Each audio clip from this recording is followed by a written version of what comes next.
The top experts in the NBA draft place Anthony Edwards and LaMelo Ball as the clear favorites to be number 1. However, there is another player who fights with them for the top positions, and that in some reference sites at this moment would be number 2 ahead of Ball. This is Obi Toppin, small and power forward of the Dayton Flyers, a tremendous player that we will try to describe. Will you join us until the end of the video? That's where you'll really realize the potential of this player. Before we begin, go and subscribe to the channel, hit the bell icon to get notified when we post our videos. Although the draft is a little far away, and many players were not able to show their talent in this year's NCAA tournament, there is one player who stood out above the rest, as without a doubt he is the best college basketball player. And that player is called Obi Toppin. If you're not familiar with Obi Toppin, it might be time to meet him. Obi Toppin is a 6'7", 220-pound pivot wing, born in Brooklyn on March 4th, 1998. His career is quite far from most other projects, as he did not receive any scholarship offers at the end of his high school career, which led him to compete for a year in graduate school with Mount Zion Preparatory School. There, helped by a significant growth in stature, he began to stand out and attract the attention of different universities.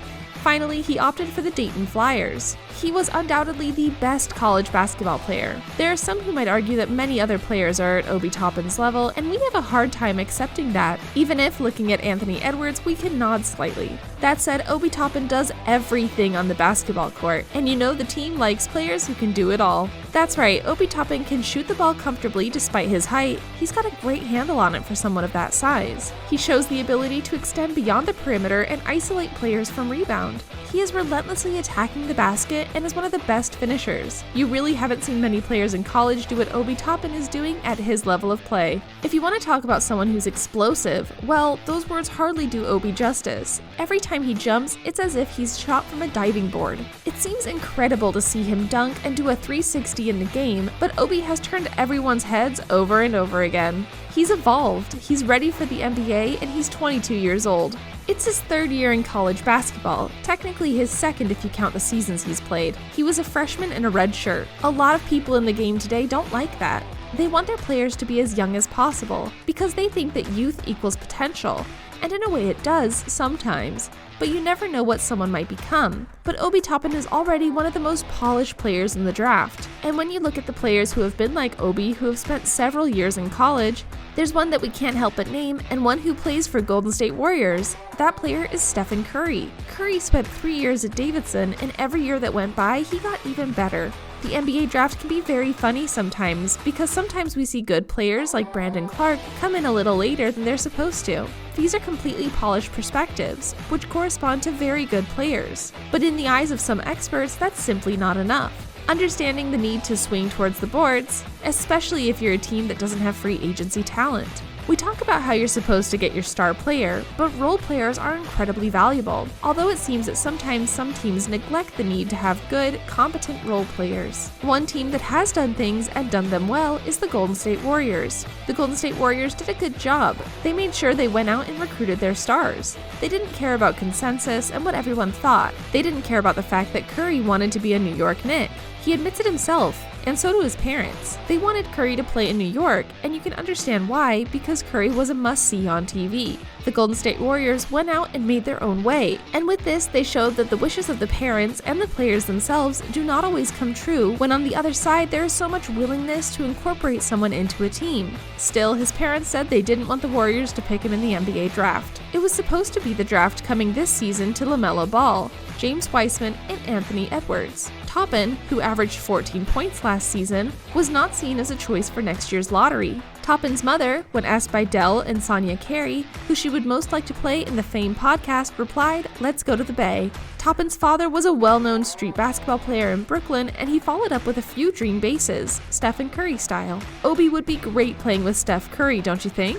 An underrated aspect of Curry's game is how much he elevates the team around him. You can't help but recognize how much Steph helped improve Kevin Durant's game, and by improve, I mean he helped make KD look a lot easier. The teams were trying to take Steph Curry away from him many times and were letting Durant go and get his own. That's the kind of effect that Curry has now. Imagine if Curry can do this for Durant with what he does for other players around him who are not at Durant's level and who don't attract attention the way he does. Steph doesn't have to master the ball to impact a game, and it's absolutely absurd because he's not the fastest player or even the fastest on the court most of the time. So what Steph does is really special. It's an interesting development because a lot of people want to see the Warriors go out and get LaMelo Ball. LaMelo Ball and LeVar have been playing a lot of games with the Knicks. It would be incredibly ironic if the New York Knicks went ahead and ended up with Obi, which would bring back Showtime and why, just like LaMelo Ball, but history would repeat itself if the Knicks basically took Obi before the Warriors had a chance to go ahead and get him. The NBA lottery is going to be very interesting, and it's especially going to be interesting to see where all these players end up. Going to Golden State would be a dream, especially for a complete player like Obi. You also have to take into account that Obi is going to be an absurd role man, and someone who can take advantage of one-on-one situations, which is going to be monstrous for the Golden State Warriors. If they end up with Obi now, I also think Obi is the ideal choice for the Warriors because if you look at Wiseman, he's a very good player.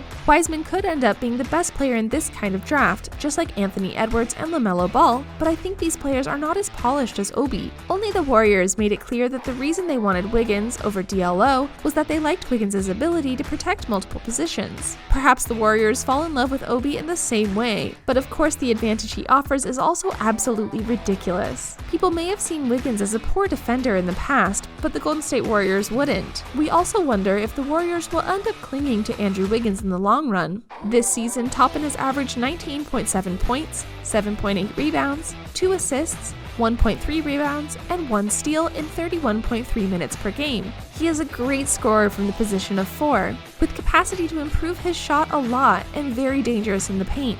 In addition, he is a good passer who is able to make good decisions on the court in a short period of time, good passes on the perimeter. He is a player who is able to run effectively in transitions and is effective at the post without being a genius with footwork. He knows when and from where to shoot. Where he falters today is in defense. He is easily distracted and loses his marks when there are rotations in the perimeter and in the paint.